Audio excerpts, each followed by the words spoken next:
game that I really enjoy that is not in its core a fantasy, supernatural, magical game announced recently that they were gonna get a DLC that is definitely magical, supernatural, fantasy-ish, and I got really excited. But it also got me thinking about what games are out there that are not fantasy and magical in general, but that have DLCs that really gives that theme for those of us who really enjoy the fantasy and magical aspects of gaming. So let's jump into my list of 5 games that are not magical or supernatural, but have DLCs that give you that extra bit of gameplay that elevates the magic.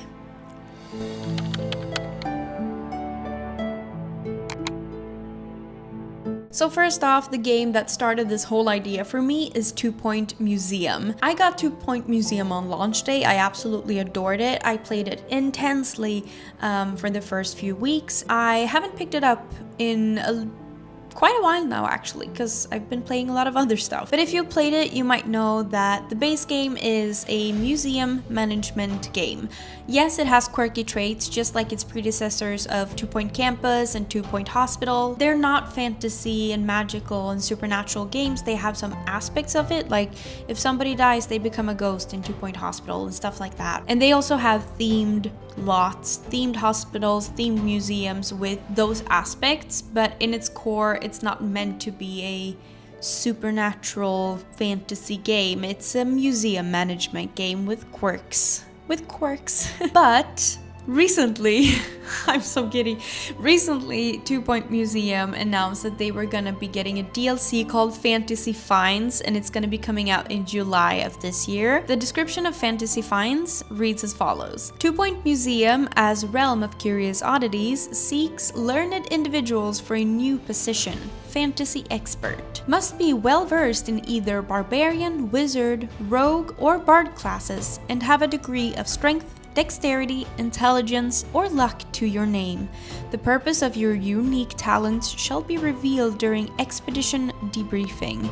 Prepare yourselves for adventures await. I'm so excited. I love tabletop, I love D&D, I love all that stuff, and to get that into 2 Point Museum, I'm getting this on launch day. So next on my list is House Flipper 2 and its upcoming launch of its DLC of Scooby-Doo in October of 2025. This one's kind of funny because I've never played the base game, I don't own the base game, but I have the DLC wishlisted because I really want to get this DLC. I am a huge Scooby-Doo fan. I absolutely adore Scooby-Doo. I always have, and I learned a while back that House Flipper 2 was going to be getting this DLC. Now, if you've never heard of House Flipper or House Flipper 2, it is definitely a realistic game. So House Flipper is based on house renovation. You flip houses. You go to an abandoned or a big renovation project and you flip it.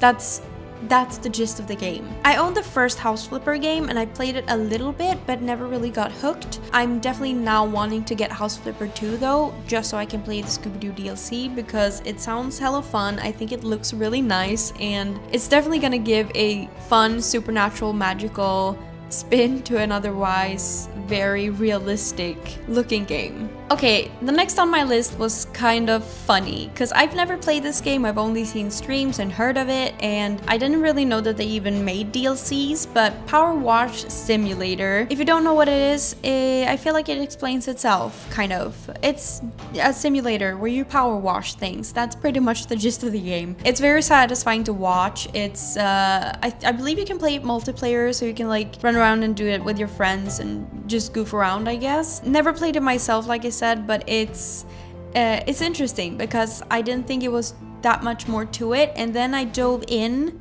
to the DLC universe of Power Wash Simulator, and they have some very interesting DLCs. For example, Alice's Adventures, an Alice in Wonderland themed DLC for those of you who are fans of Alice. You have Shrek, you have a Final Fantasy DLC, you have Tomb Raider, Warhammer, SpongeBob, like it's wild.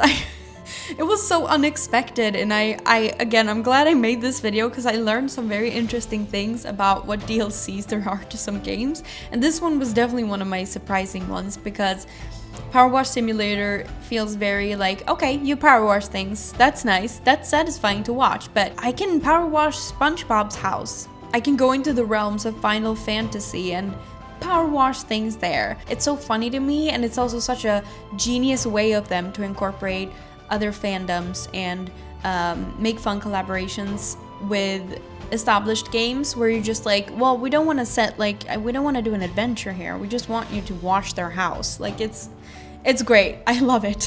One of my most obvious points of this list is, of course, the Sims franchise. This franchise is a life sim, and of course there are some supernatural elements in the base game, depending on if you're playing the first, second, third, or fourth game.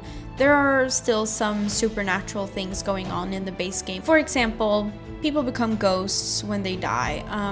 Some of the Sims games have aliens in the base game, etc, etc. But in general, if you want that supernatural magic aspect of the game, you'll have to get the DLCs. You can choose vampires, witches, werewolves, fairies, unicorns in The Sims 3. There are a ton of things supernatural and magical to add to your adventures in The Sims. So that was a must-have for me on this list. For me, a go-to is to create a witch legacy family. I really enjoy witches and stuff, and it's definitely a big go-to for me. And for that, I mostly use Realms of Magic pack from Sims 4 because that's what I mainly play, but also the werewolf pack, I really enjoy that and that world in Sims 4 as well. And then if we're talking about classic magical experiences in Sims, you can't of course forget about making magic in The Sims 1. So again, there are a lot of options for all the Sims generations to explore magic and supernatural and fantasy. And the last one on my list is Sticky Business. I really like this game. This is a game I return to now and again when I really want just a light, easy, simple game to play. I enjoy playing it on my Steam Deck. I enjoy playing it on my PC. Like, it's just a nice, chill game. And I saw that they had recently released a DLC called Book of Shadows, which I feel is just definitely, I need it ASAP. So next time I'm in my Sticky Business era, I'm gonna be getting this DLC for sure. The DLC description mentions, for example, that they have 10 new customer stories that include themes of love spells, covens, family magic, and so on. So I'm really excited about that it's not just, it's only themed sticker parts for that, but it's also going to be included in the stories that you get from customers. So I'm really excited about that, and I'm definitely going to be getting my hands on it once I'm in my Sticky Business era again.